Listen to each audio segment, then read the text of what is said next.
Alright guys, I'm going to try my first production program on the machine. Got it all loaded up, got the offsets all set.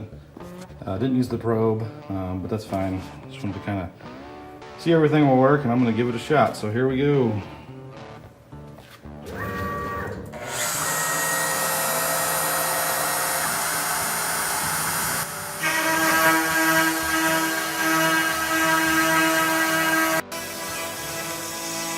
So far, everything's looking pretty good. It's running quite well. Looks like it's supposed to look at least.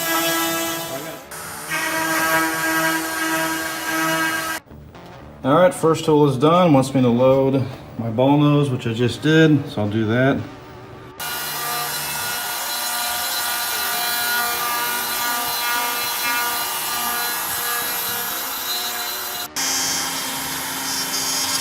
Alright, running the finish pass on the 3D surfacing on the trees here for this part that I'm making.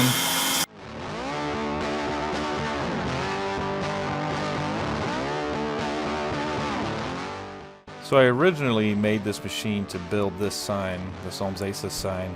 It took me over 2 years to make the machine and then finally make the sign, but I think it turned out great. I painted and glued some sand onto the beach part, and yeah, I'm really happy with how this turned out. Alright, thanks for watching everybody. Subscribe for more.